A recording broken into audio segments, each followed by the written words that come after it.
Hi everybody, let us try to set up the IDE environment. I'm going to do some changes to the current feel of the workspace. For now, I can simply minimize many windows, this one first, and then I will go to create a project. And a project is a place to store your program code in a particular folder. So let me create a project. A project name for my demonstration is called IDE. And since I installed Java 11, I can use the Java 11 as my Java runtime environment. And then I can click on Finish. Module info is a feature starting from Java 11. So for now, I don't need to use this model.info stuff for my introductory course. So I don't create a module. Okay, I have a project called IDE.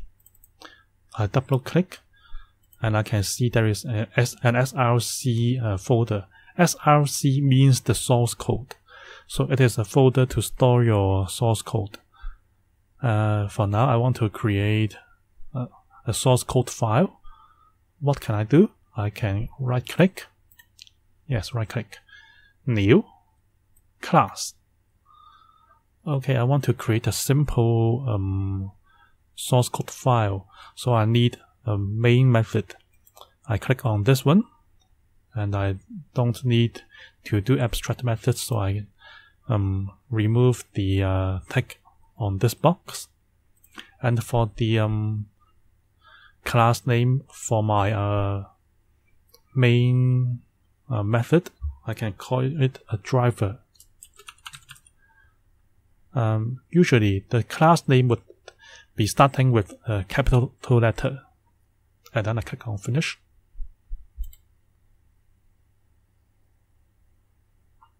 Okay, now a .java file is created for me, and the file name is called driver.java. Okay, for this environment, I want to change it to a dark environment rather than using a bright background. How can I do that? I can go to Window, Preferences, General, click once, Appearance. The theme to choose is dark. Let me apply it.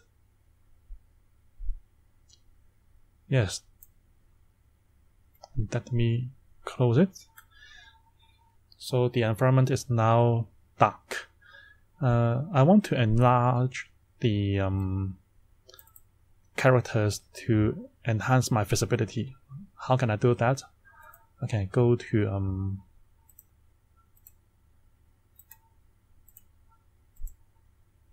Window, Editor, Zoom in. I want to zoom in more than once, so I repeatedly do the zooming action.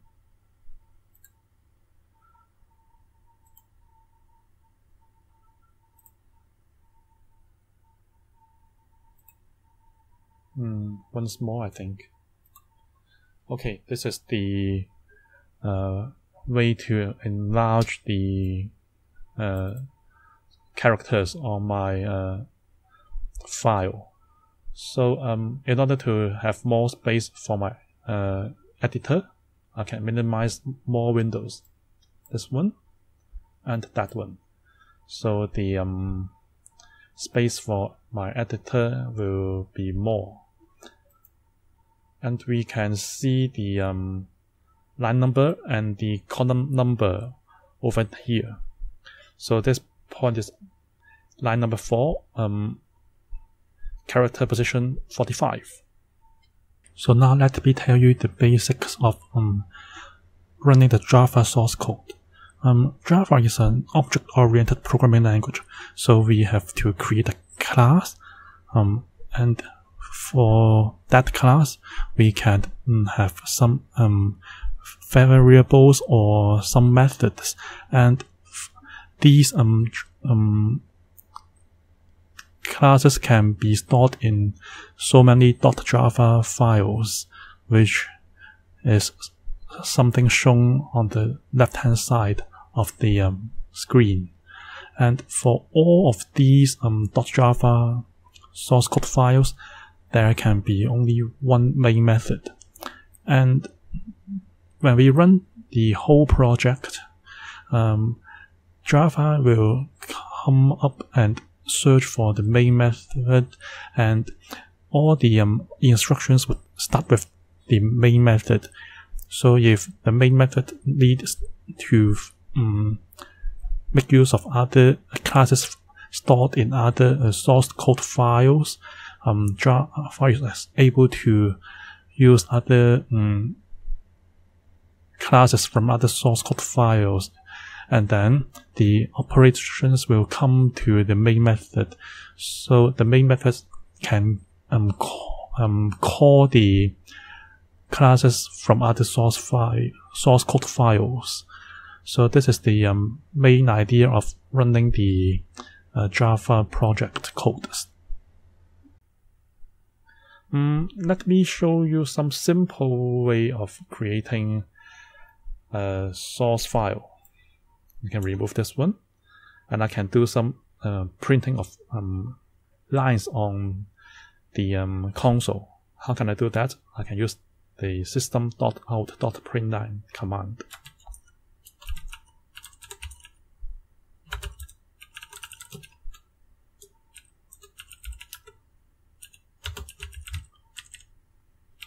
I want to print a hello world statement.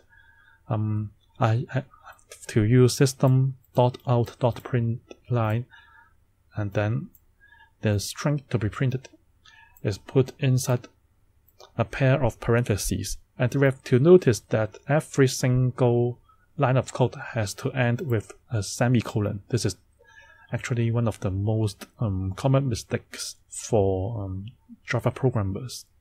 And for this type of programming error, it is quite hard to figure out if you really forget the semicolon. So what does it mean by this printing action? We have to decompose the instruction into three parts. The first part is the word system. It is actually a final class of Java doc.lang package, so we can treat it as a built-in class. And the word out is actually a static variable coming from the print stream class, which is something declared in the system class. So we can treat out as a static variable, and the word print line is actually a method of the print stream class. So the whole statement is like this. From the system class, which is a built-in class, I call the static variable called out, and for this static variable I'm going to do a method called print line, and the content to print is the string contained in the parentheses following the print line keyword. How can I do the running? I click run. I click OK so that I will run the command contained in this source file. OK. The line is printed on the console. Hello world. I want to show you more about using the printing statement.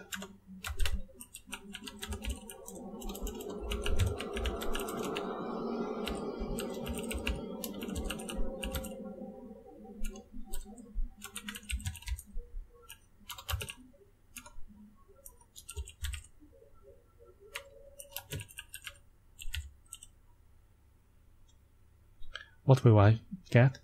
When I use \n, I will open a new line, when I use \t, I will have a tab button. So let me try to run it again.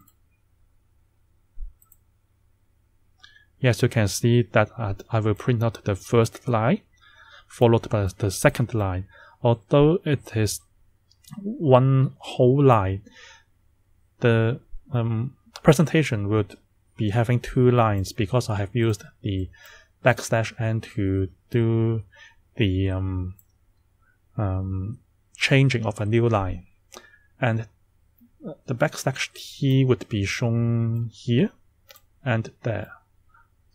So the effect of \t will be pressing a tab button.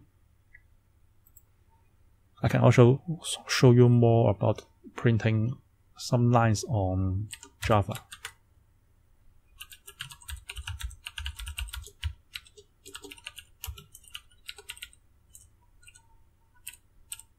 If you want to print out an apostrophe or a single quotation mark, you can simply do so, because a string has to be surrounded by a pair of double quotation marks, and the content inside the double quotation marks will be printed out.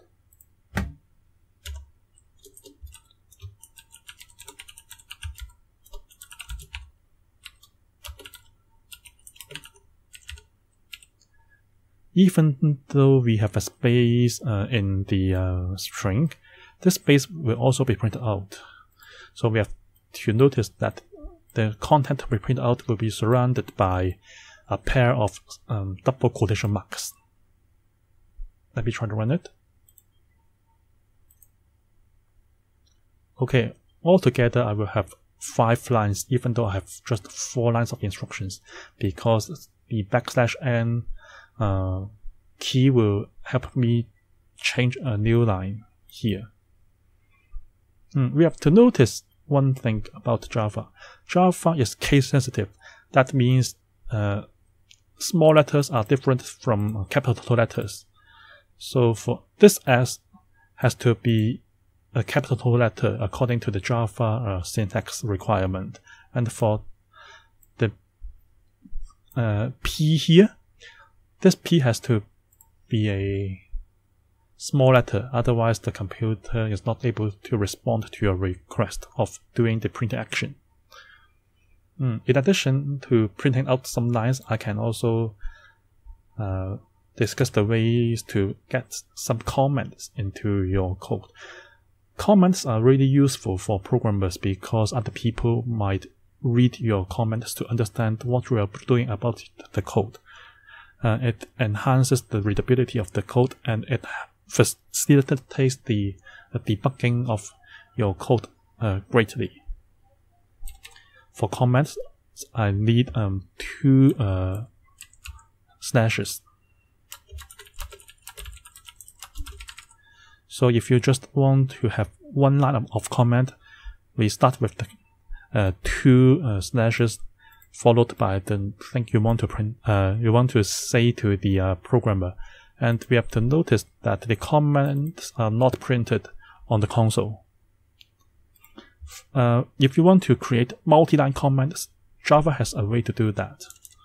The syntax is like this. We start with a slash followed by a star.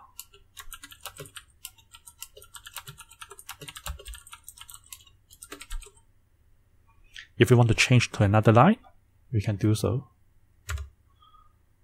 Okay.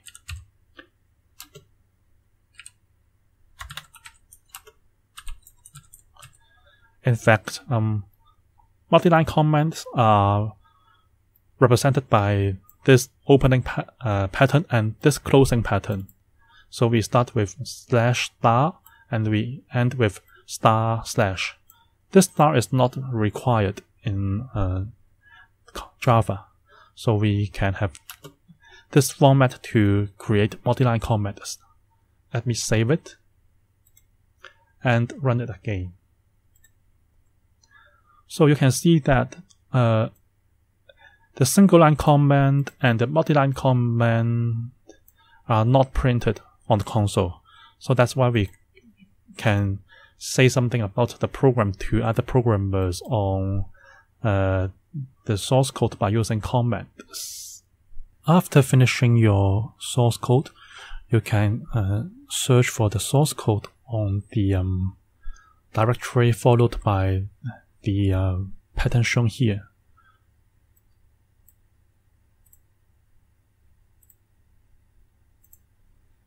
Yes, this one is the path followed by this hierarchy. Workspace, my project name, and on the SRC file folder, I'm able to find out my source code. I can put this source code to other operating systems, and the Java virtual machine installed on other operating systems can run this source code for me. So that's why Java is a portable language. When you create a program on one operating system, you can bring this source file to other operating systems, and the Java virtual machines on that machine is able to run the code for you. This is the end of the video. If you have any questions about my video, feel free to leave your comments on the comment section below the video. If you like this video, please give me a like and please subscribe to my channel. Thank you for watching.